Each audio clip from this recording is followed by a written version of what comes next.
with you. Thank you very much. All right, fire away. How did the project come to fruition? How did you connect with Joyce? How did you connect with Stephanie? How did you become involved? Very good question. The genesis of the project.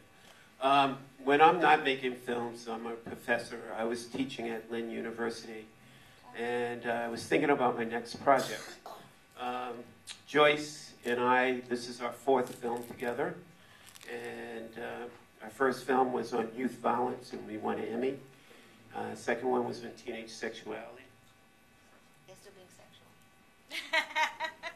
They're still being sexual. Of course. And then rapping with Shakespeare. And Joyce called me and she mentioned a photo exhibit that she just recently went to about these diplomats who risked their lives, risked their careers, risked their families, and went against their country policies to save tens and thousands of Jews and other people. And because, for me as an artist, because they went against their country policy, most of them, they didn't come back to a marching band, a parade. Most of them were demoted and they slipped into darkness. And I said to Joyce, let me do some research and let me get back to you because I think this would be a wonderful project to shed some light on these courageous and heroic individuals. So after doing some research, I was fortunate enough to get a hold of Sir Martin Gilbert. Joyce always tells the story. You want to tell the story? Yeah, Michael's very resourceful. The curator of that particular photography exhibit was MIA, and Michael wasn't going to allow that to stop the project from going forward. So he did what pretty much everybody does today. He got online and he started looking for who was the best, most famous, well-known historian, and he came up with Sir Martin Gilbert, who, for those of you who don't know, is the official biographer of Winston Churchill. He's written 80 books. He's very, very famous.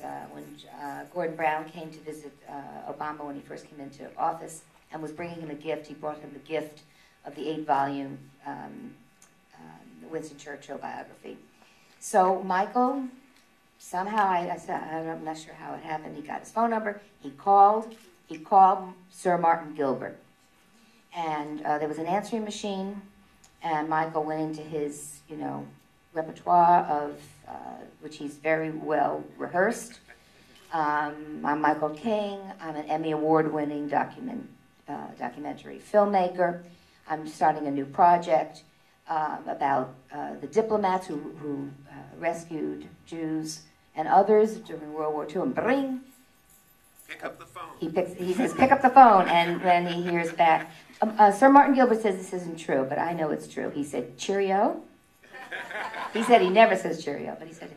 But anyway, that's the way that they got involved. And then the second, I'll just jump ahead to it, but I know another question is going to be about Stephanie, also came from Michael's resourcefulness, which was that he was thinking he really wanted to have an opportunity to reach out to young people with this message and this story.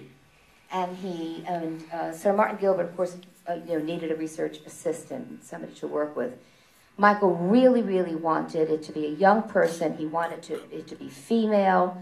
He preferred someone who had gone through this experience and was African, and she had to have big brown eyes, because there are so many African women that have blue eyes, but that's true. That's Stephanie. I thought it was very important to kind of demystify never again. I always say this. It's very important for me as an artist to how we construct meaning and how it's embedded into our culture. So never again it's not true. I mean, it still happens. But genocide still happens today. And so I wanted to be able to tie the past with the present and create a situation that talked about where do we go from here now, and create a dialogue that we could talk about genocide, so it just doesn't get tabled, and we don't add to the count of millions and millions of people, innocent people that lost their lives. So that was my motivation. That was my passion.